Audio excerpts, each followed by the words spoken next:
Lovely. Good afternoon, everyone. We're ready to begin the meeting of the Selby and Ainsty Area Planning Committee. And please can the people seated in the public gallery confirm that they are able to hear me? Thank you very much indeed. This meeting is being streamed live on YouTube so that the public can view and listen to the meeting remotely. And in the interest of openness and transparency, I must also make you aware it's being recorded and will be available to view on North Yorkshire Council's website. If you have any mobile phones, could you please put them on silent or turn them off? If you need to go to the toilets, it's down to reception and turn right. And if the fire alarm goes off, it is not a drill, and we would leave by that door and congregate in the car park. No, that's okay. We haven't even got a chairman's fund. Oh, yes, there is a chairman's fund, isn't it? Yorkshire Air Ambulance. Anyway, members, officers and public speakers using the microphones in the chamber, please make sure the mic is close to your mouth and that you speak clearly and loudly. The officers in attendance today to support this meeting are Francis Maxwell, Solicitor, Emma Howson, Development Management Team Leader, Linda Drake, Principal Planning Officer, and Dawn Drury, Democratic Services Officer. So before I move to the agenda, I should remind everyone that this meeting is being streamed live publicly and therefore is accessible to a wide audience. In accordance with usual practice at public meetings, I look forward to a respectful debate between members. And the first thing I will do is welcome, I believe we have a new member to this committee, and could I introduce you to Councillor Mark Crane? Welcome, Mark. Leave it at that for now. Item number 1, apologies for absence, and we are all present, so I don't have to ask Dawn if there are any substitutions. Item number 2, minutes of the last meeting, and we need to approve the minutes. However, I think you will all have had a suggested amendment, which I believe is straightforward.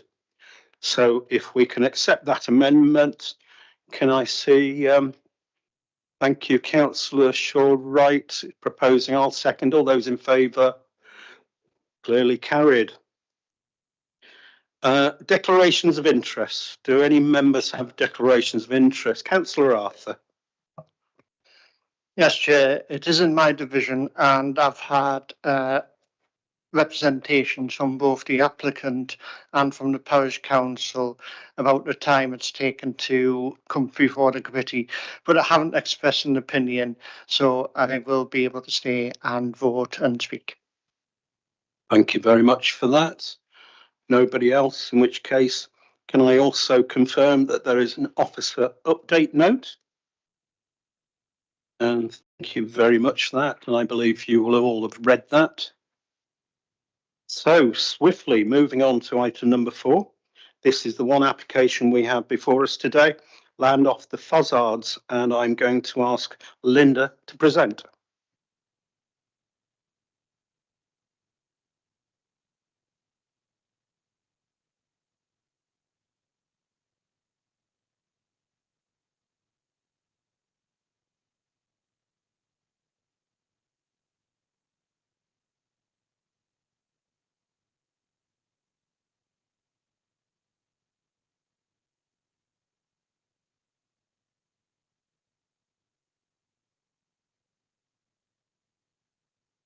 Thank you, Chair.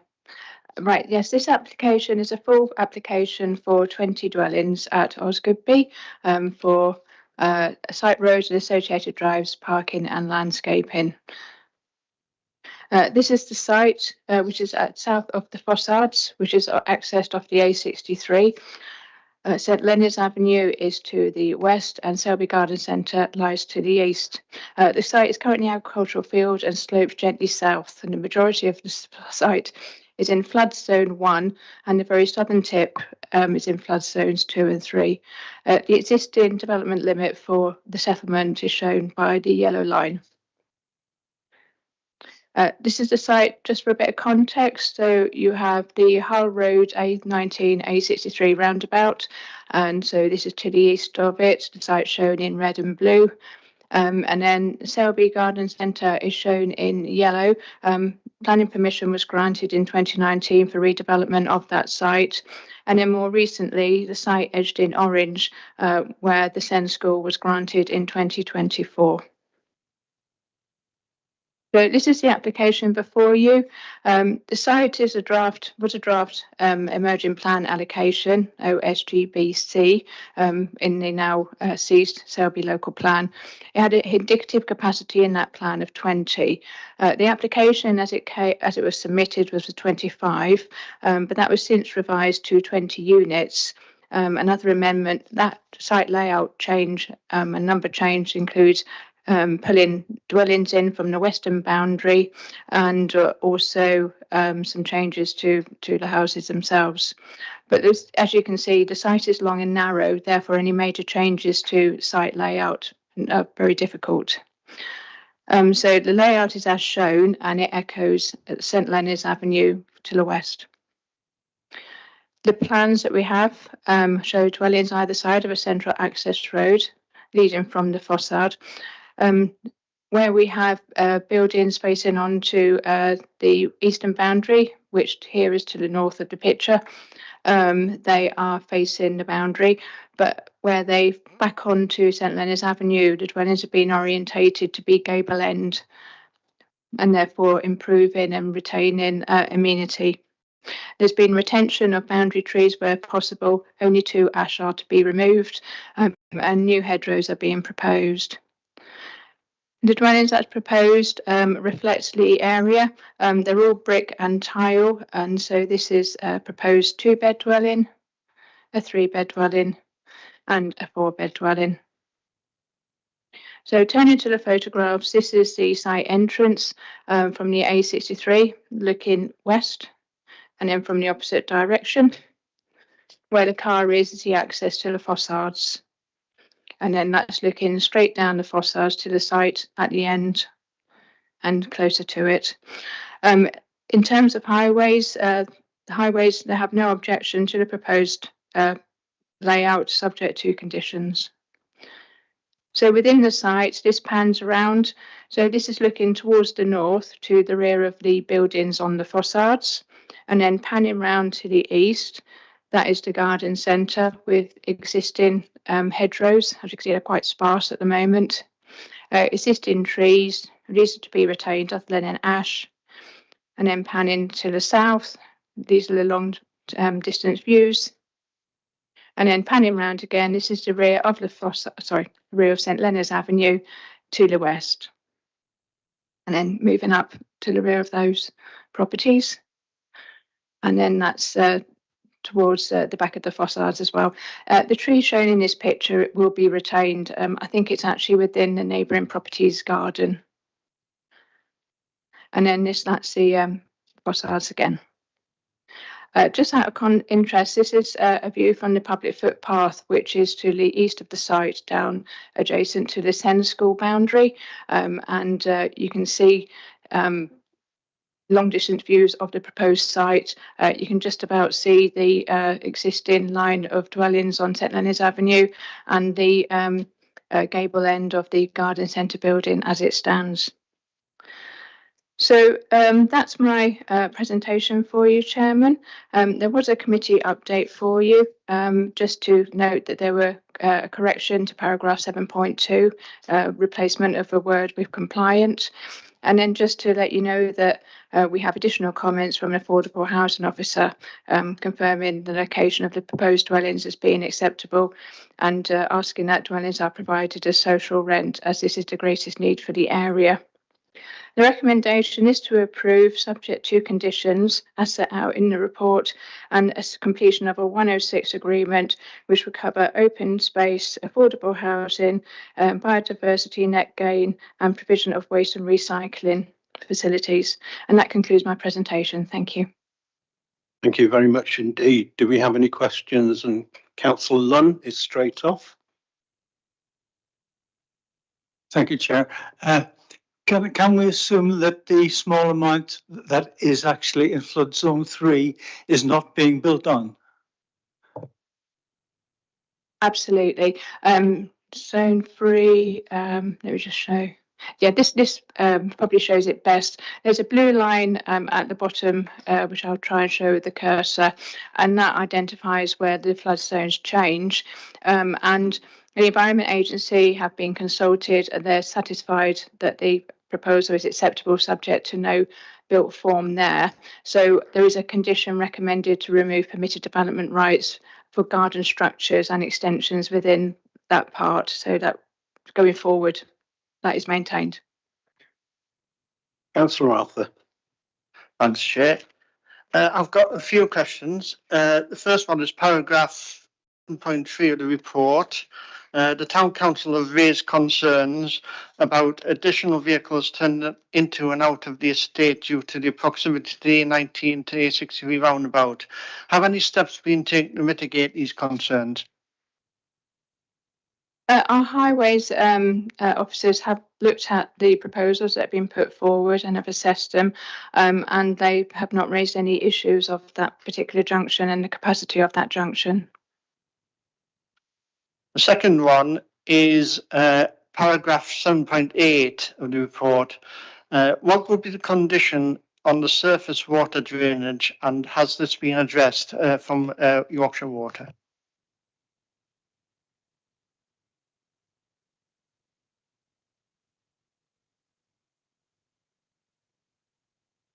Drainage conditions are shown, conditions 3 to condition 7. These are a combination of conditions which have been requested by LLFA, Yorkshire Water and the IDB. So yes, the condition that Yorkshire Water, I can't identify exactly which one it is, but it would have been included in that section, yeah. Paragraph 720 of the report, the police have made comments relating to boundary treatments, visitor parking provision and bin locations. Have steps been taken to mitigate these concerns? What paragraph is that, sorry?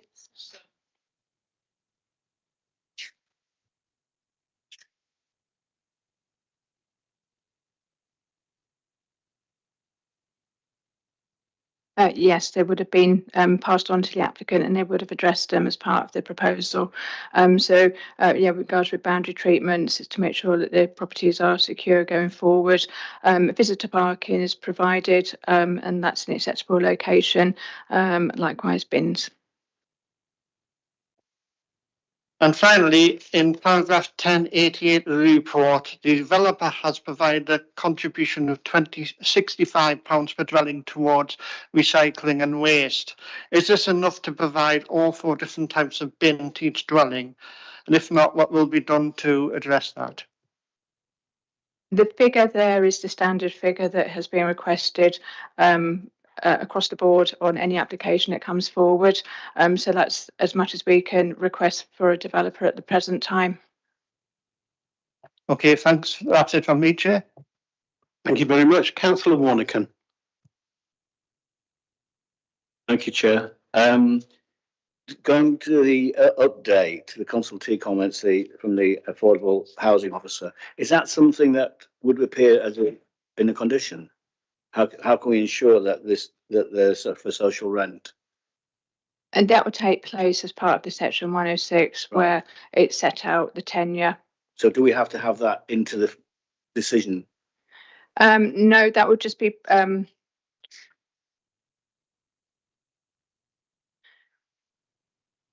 no, I think that's okay because we will go forward. There's an awful lot in the 106 which we can't contain in the heads of terms, but we will go forward and make sure that the tenure is appropriate as we look through the 106. Okay, thank you. And then the second point, Chair, is to pick up on what Councillor Lund's referring to. Permitted development rights will be removed, but as we know, that means that if they want to develop, they'll have to put a planning application in. My concern is that they actually get consent for that. Given, and in fact, Councillor Lunn and I both attended a seminar with the Environment Agency, and was a big concern about flooding and within developments. So, is there other than removing the permitted development rights, is there anything stronger we can put that actually prohibits even don't bother applying for a planning application? Now, I think that's as far as we can go, but Right. if we did receive an application for an extension, going back into the history of the application, you would see the reason why that, looking at the report, will you see the reasoning behind that condition, and therefore at that time a decision can be made. Yeah. Yeah, I understand that. I do think we're not actually doing enough to prevent it. I know we're hands are tied in that respect. I appreciate that, but maybe it's something we need to keep bringing to this committee, that we need to do everything within our powers to prevent flooding. Yeah. Councillor Packham. Thanks, Chair. Following on from Councillor Warnecon's question about affordable housing, which, as you said, is in the 106 agreement, what strength would an argument have from us that we wanted to ensure that that it was social rented housing? What would be the how far could we put that view forward from this committee to go into the 106 agreement?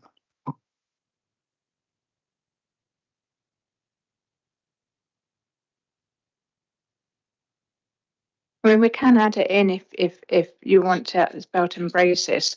That is the response that I've received from affordable housing. So we can amend. Yeah,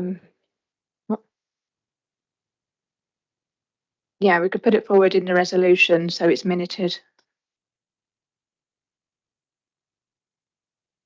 Can I just ask, are you suggesting it be a condition that it would be, for instance? I'm not suggesting anything at the moment, Chair. We're still asking questions. That would be part of the debate. No. Yeah, it was the clarifying. Did anyone want to come in on that? Because I know that with social housing, there are various forms of social housing. So you've got housing association, but what is becoming more popular? The whole point of my question is that there are various forms of social housing, and I wanted to understand whether or not we could require a certain type of social housing, because in the past we haven't, and in the past I've taken the view that we should be. So that's why I'm asking the question now.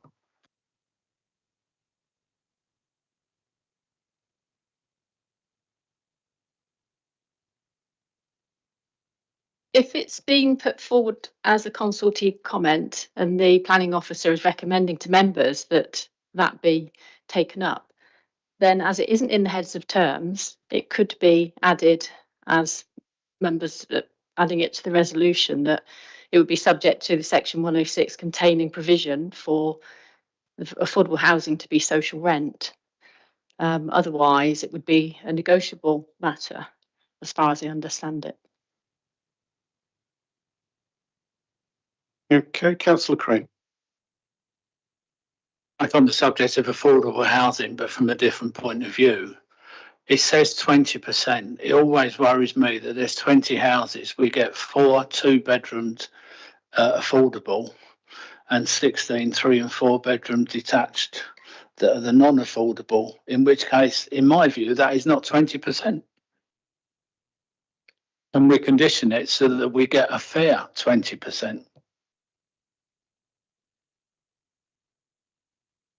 We can discuss that with the applicant as to the exact location of the properties and the number going forward. Bear with me a sec.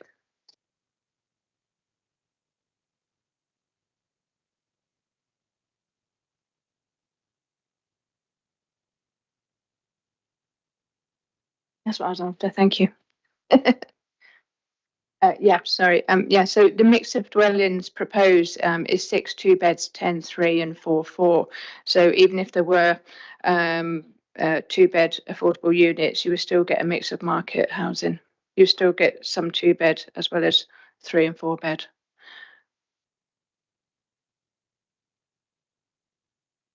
Please do. I don't want to get into the debate now, but with respect, if they build, I can't remember exactly what he said, 10 3-bed and 3 4-bed and 6 2-bed. If the affordable are all the 2-bed, we've not got a fair percentage. No, we can take that on board, and I think the applicant, we can discuss that with them, yeah, to make sure going forward. I think to be honest, over the years, there have been queries because we were a council that looked at 40% affordable. And if you'd ever looked at some of those estates afterwards, then the affordable houses tended to be the smaller ones or semi-detached or whatever. So I think that is something that we should be looking at quite deeply into the future, because our figures, this one is 20%, but there will be others in our area that will only be 10%. So, okay. Oh, sorry, Councillor Shaw, right, I nearly missed you. Yeah, it's just following on from Mark's point, is that as an authority, we do not need 2-bedroomed social houses. We need 3-bedroom and 4-bedroom social houses. So giving us more 2-bedroom is almost pointless. And while we may negotiate with the developer, I think what we should have from this committee is that we would want minimum 3-bedroom and 4-bedroom to be part of that 20%. Not the ones at that end, all 2-bedroom, that are no good for the 3,500 people waiting for a house. Thank you for that. In which case, we have one speaker, and it's on behalf of the applicant, Mr. Lee Mitchell. So if you come to the desk, please, and you will have 5 minutes to address the committee. And I think Dawn might have already mentioned that at 4 minutes 30, if you get that far, she will hold that sign up. 4 minute 50, she will hold that sign up. And when you get to 5 minutes, I will diplomatically tell you that you've had your 5 minutes. Okay, over to you. Thank you. So, I'll reposition this. Yep. Good afternoon, everybody. I'm Lee Mitchell. I am the technical manager for D Noble Limited, which is part of Noble Homes. We're a regional house builder. We're based in Castleford, just around the corner from here. We've been in business for over 50 years, and we'd like to think that we build good quality houses for local people. We source materials from the local area, and we we have staff from the local area as well. The development at I want to explain the positives of the development, and there is minimal negatives. So that, as you've heard earlier, the development is for 20 plots. We've already built phase 1 of the development, the Fozzards, a few years ago, and the site is allocated. It's allocated for 20 units. We wouldn't be here today if it wasn't allocated, so we are. Currently, we've got 4 plots on the site, plots numbers 15, 16, 19 and 20. And I know you were debating the affordable units before. If we're willing to negotiate, it's not set in stone. But at the end of the day, we do have to make a profit, so that's why we do it. The units will be 2, 3, and 4-bedroom properties of 2 stories with no bungalows. The development meets the criteria for transport. We've got close links to the A63. It's on a bus route. It's 2 miles from Selby town centre, easily walkable. The drainage, I know it's been mentioned before. We've bottomed that out before with the drainage experts that you have, and also the highways experts. The site is rectangular in shape, so as Linda explained before, it's limited what we could do with the site. As I said before, it's allocated for 20 plots, and we've got 20 plots on it for you. The site mainly sits within a Class 1 flood zone. We know that, and it's carefully considered that at the boundary there is a 2 and 3 zone flood zones, but we're well out of that area, so we're not concerned with that. The scheme will contribute to the long-term sustainability of the village, the local area, businesses and services, increasing activity, pedestrian flow and investment and key employment in the area. The site is accessed through phase 1 of as I said before, the Fozzards development. We've introduced a turning head at the end of the road, so it's going to be easily accessible for your refuse trucks and delivery trucks. There's a small cul-de-sac halfway down the road, the new road, and entering the site. Each property will have its own private parking area. However, that the layout enables ample landscaping. There's plenty of landscaping on this site.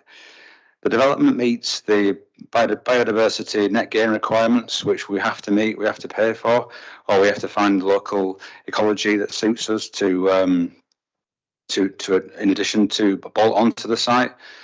We want to construct a high demand of house here. We want to construct houses that have very minimal power bills. So when you move in, you're not going to have massive amounts to pay, really. We try and build as sustainably as we can do. And as I said before, with local materials. In conclusion, we consider that the proposed development will provide good quality, well-constructed, well-designed residential accommodation to serve local demand. It will provide an attractive development which will sit comfortably alongside and complement the Phase 1 scheme and the existing properties in the vicinity, whilst maintaining its own identity as a noble homes development. Thank you for your time. Thank you very much indeed. There we go, colleagues. Anyone? And so we can now move to the debate stage. Councillor Packham. I think first of all, I must dispute the fact that the applicant says this is an allocated site, because it clearly isn't, and we're looking at this as something which is essentially contrary to policy, and we're looking to see whether or not we consider there are material considerations that outweigh the fact that it's outside the development limits. I think that's true, isn't it, officers? Yes, thank you. So I just wanted to be clear about that. My view is that in terms of the actual site itself, it's a fairly logical extension to the settlement, and I don't have any issues with that. Looking at the affordable housing issue, which I think we're inevitably going to come back to, it appears to me that the ones that the applicant has said are allocated for affordable housing are essentially in a block. Could we just check that with the because I can't quite read the I think you said 15, 16, 18 and 20, was that correct? Was it 19? Yes, it was. Okay, yeah. So could we have a quick look at the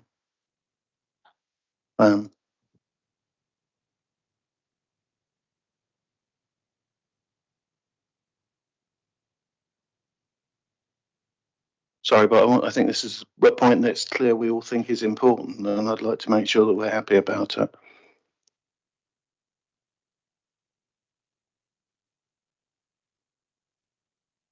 What were the numbers? Sorry, I need my other glass. No, I know.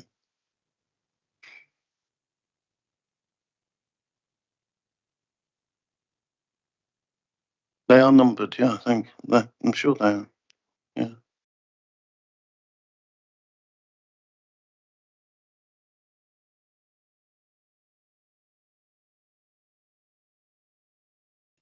Yeah, apologies for that. I find it hard to look on this screen.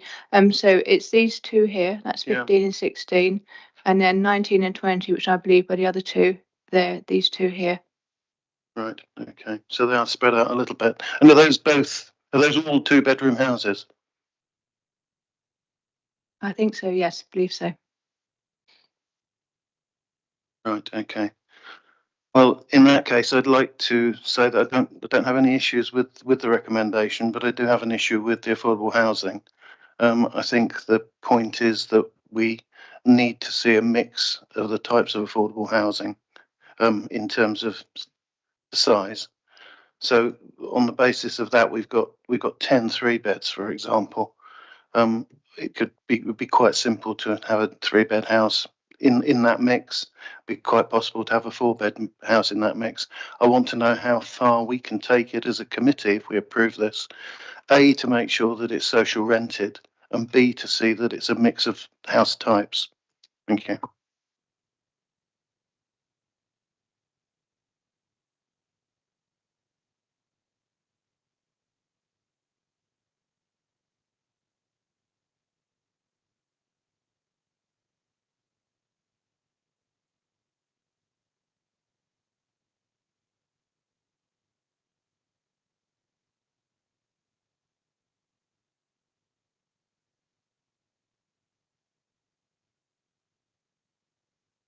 Don't mind.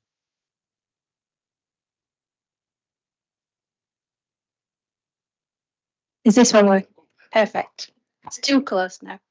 So my understanding is that the Affordable Housing Officer has actually made a request in their comments for 3-bedroom housing. Is that correct?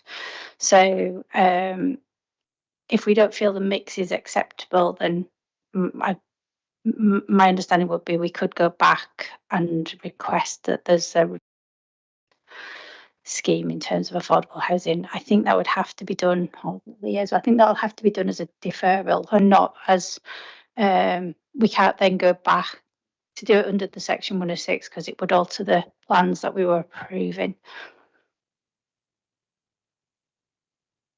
Okay, well, I personally think it's an important issue for the reasons that other councillors have raised. And I'm really reluctant to defer things, but I think we need to get the mix right. And there's little point in us sitting here as a planning committee saying that we think that we need a particular type of housing because our affordable housing officer tells us we do, and then approving something different. Now, I fully understand what you're saying. If we were to change the nature of the houses, then of course it would bring in whether or not the scheme is viable, etc., etc.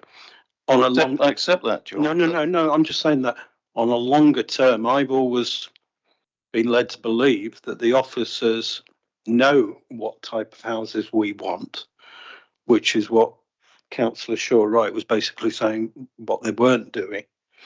But I, in the main, have seen proof that we tend to get affordable housing, which are the smallest units on development. So I think that is something else for the long term. But I'll take that in. So Councillor Warnickens next. Thank you, Chair. Part of what I was going to mention, the officer has said about having to go back to the affordable housing officer and with a revised suggestion of the mix. But I suppose my concern is that in reality, what happens out there is that we do need affordable housing that is big enough for families, not just for individuals or people that have a carer, etc., where 2 bedrooms would suffice. But the number of people that I make contact with me asking for are there any affordable houses that will me and my husband or me and my wife or whoever's approaching me and my 2 children can have. They need more than just 2 bedrooms. So I think I support what Councillor Packen's trying to achieve here, and I reluctantly wouldn't want to have a deferral, but putting that aside, we have to get it right. So whatever's needed to get it right, I think has to be done. Thank you. Thank you for that. Councillor Crane. 2 points. Number one, is it affordable? And I think I raised it in the first place, but I could take you to the most recent development in my ward, and it was 40% affordable. And I think I'm right in saying every one of them is 2-bedroom. And there was a struggle to let some of them, whilst people wanting 3 and 4 bedrooms, sit on the list or have to move into a 2-bedroom with 2 or 3 kids, whatever. So I think there should be a mix. I wouldn't say to the developer all the affordable have got to be 3 and 4 bedroom. I think a couple of 2-bedroom and a couple of 3-bedroom would be a positive outcome from this. But the other thing I wanted to raise was about the turning circle, and only raise this because of issues in my ward. Turning circles are great. They're the right thing to do. You must make sure that people can't park in them. Yes.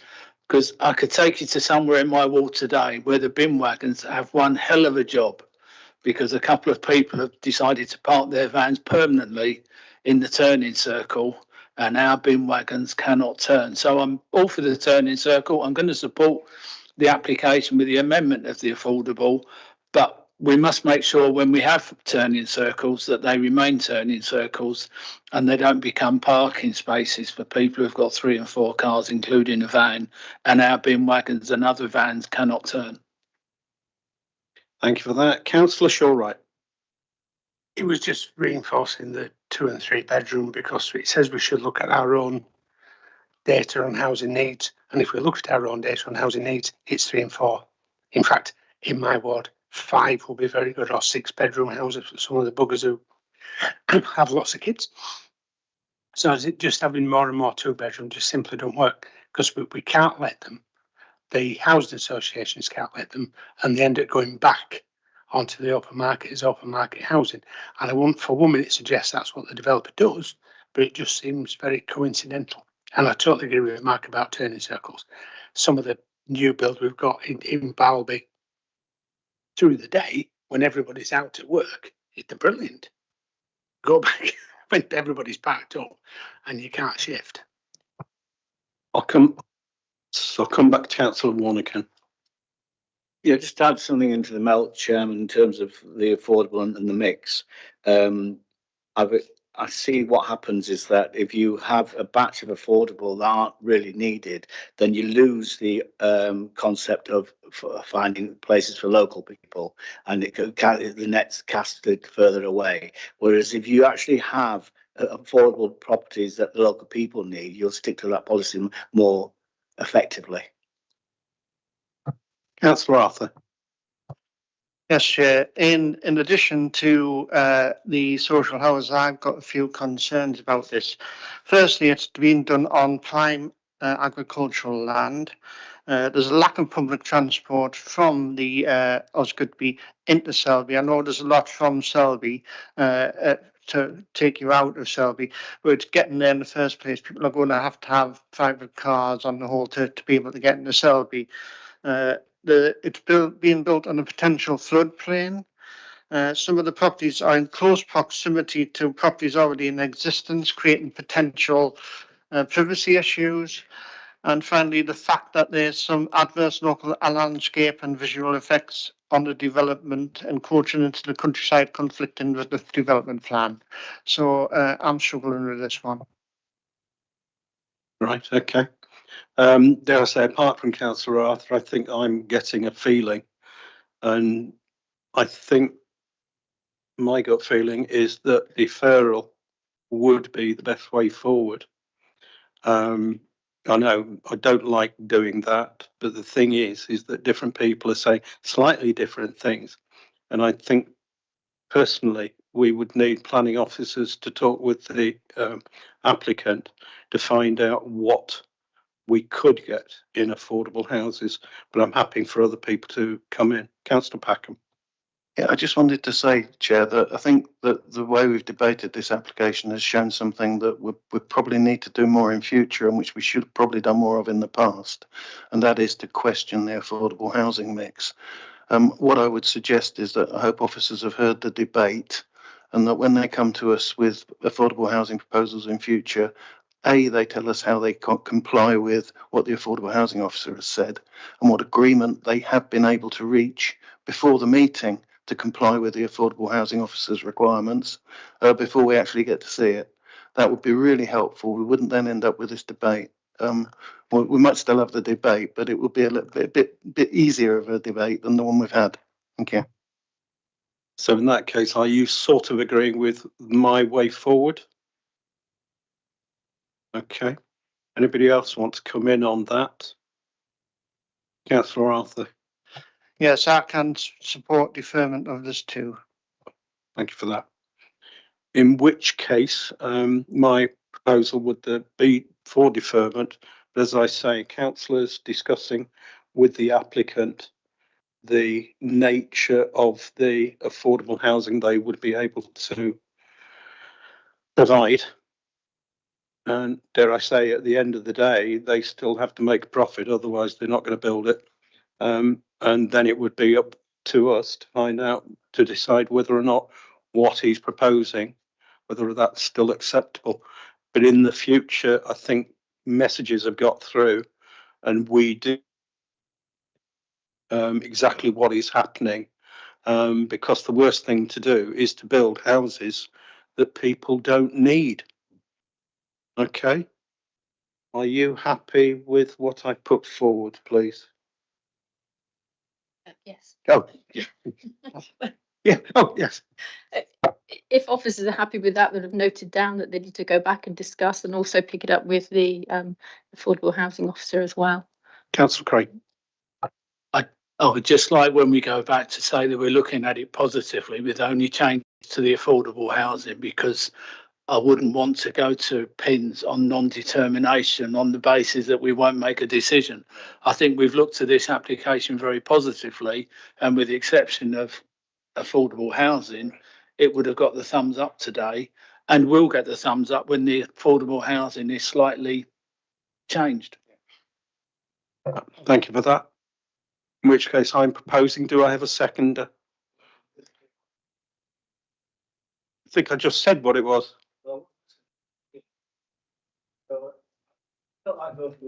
Even if you said it, yeah, fine, necessary. But I don't understand what we're proposing, and I don't vote, so I just know what it is. Right, I've asked that we defer it, but the officers actually discuss with the applicant on what can be provided as affordable housing, and then come back to this committee. So no, what's that? What's that got And to do with include the affordable housing officer in that discussion, Chair. Yes, yes, that is an excellent point. Okay. Thank you. Right, so did I take a seconder, which I was taking as Councillor Packham? I think he beat you to it, Steve. In that case, can I see all those in favour of that deferment? And that is unanimous. So that item is deferred for the reasons that I actually, well, so that we can go back and do the things that I was asking for. Okay. Thank you for that. We don't have any other items apart from me to say that the date of the next meeting is Wednesday, 10th of September at 2 p.m. And last but not least, safe journey home, everyone. Thank you.